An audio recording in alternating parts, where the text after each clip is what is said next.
Lesson 4, Gross Domestic Product. Hi, I'm Dave Arnott, the Christian Economist. Look, everyone wants a measure.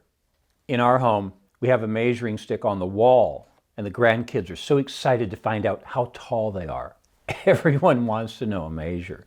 In my classes at Dallas Baptist University, they read the syllabus carefully. Why?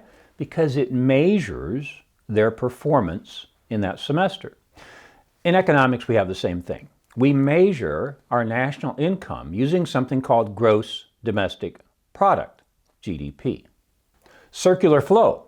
See, there's two ways of measuring GDP, income and expenditure, and this diagram shows that. They should be equal. You're welcome to think about an accounting equation with debits and credits, double entry accounting. Things have to be entered twice. They have to equal. The same thing happens when we measure GDP. We can measure it either via income or expenditures.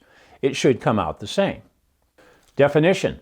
There's 7 parts of the definition of gross domestic product. Here's the full definition. GDP is the market value of all final goods and services produced within a country in a given period of time. Let's break that down into its 7 components. The first component is market prices. What this means is what it is sold for, not the production price. It means what it is sold for and picked up at the counter. So that computer in front of you, you bought it at some point, right? That's the market price.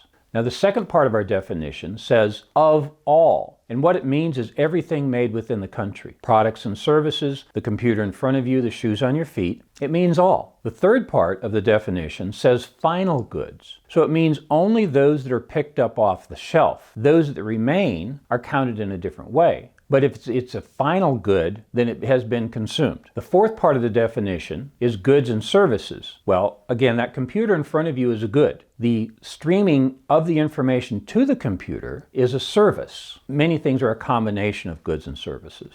If you buy a hamburger at a store today, part of it is the product. Part of it is the service. We're not going to break that down any further today. Just to say that in the definition of GDP, it includes goods and services. The fifth part of the definition is produced. What this means is that it was made in this country, in the United States. It wasn't produced elsewhere. The sixth part of the definition is within a country. This means everything from California to New York, from Minnesota to Texas to Florida, within this geographic area, everything that gets produced, products and services, all count toward GDP. The seventh part of the definition is in a given period of time. Of course, we have annual GDP, but we have quarterly as well. Sometimes they'll even break it down into monthly, but usually in economics terms, you compare previous quarters with the existing quarter. And so it's in a given period of time.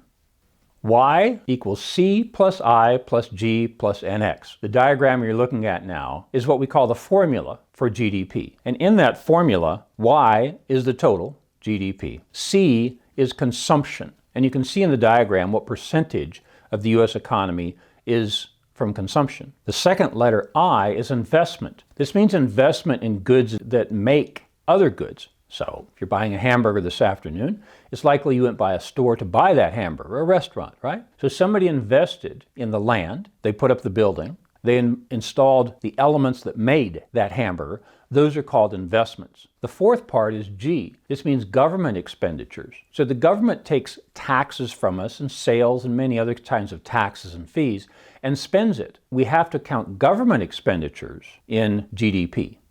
And the last one is NX. This is net exports. So something that's made in the U.S. and exported gets counted. Something that's made outside the country and imported is deducted.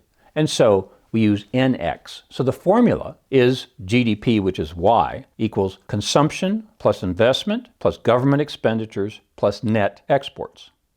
Nominal and real GDP. See, I often say to my freshmen at the university, they pay less for gas than I did when I was a freshman in 1973. But I paid 45 cents and they pay about $2.80. My assumption is that you are adjusting for inflation. And when you adjust for inflation, they are paying less. That's why we have nominal. Nominal means the number. So nominal is the actual number that GDP is produced. Real GDP is adjusted for inflation. And with gasoline, when you adjust it, the real price is cheaper than it was 45 years ago. This is why we have two different measures that you see in the slide in front of you now. nominal and real GDP. Other measures. Here's why we have other measures. Here's a quote from Robert F. Kennedy. "The gross national product does not allow for the health of our children, the quality of their education, or the joy of their play. It does not include the beauty of our poetry, or the strength of our marriages, the intelligence of our public debate, or the integrity of our public officials. It measures neither our wit nor our courage, neither our wisdom nor our learning, neither our compassion nor our devotion to our country. It measures everything, in short, except that which makes life worthwhile. And it can tell us everything about America, except why we are proud that we are Americans." Robert F. Kennedy was right when he made that speech at the University of Kansas some 50 years ago. And so, particularly as Christian economists, we ask the question, how should we measure the economy? Because the things I've just explained to you in terms of GDP, they're all measured in dollar terms. If your mother stays home to care for you, she doesn't get paid. That doesn't count as GDP, but isn't that a good thing? When you went to church on Sunday, you weren't charged a fee, but you learned more about the Bible. Doesn't that make America better? Yes, but it's not measured. See, there's many different ways to measure it, and the slide you're looking at now lists some of them. There's one called the Genuine Progress Indicator. The United Nations has one called the Human Development Index. There's one called the Gross Sustainable Development Product. These are all okay measures. Look, if you ask me as a Christian economist, how should we measure GDP? I have a single measure. How many people in the country have accepted Jesus Christ as their personal Savior? And actually, you know what? I think I could measure that pretty effectively and show that nations with a higher proportion are better off than those without.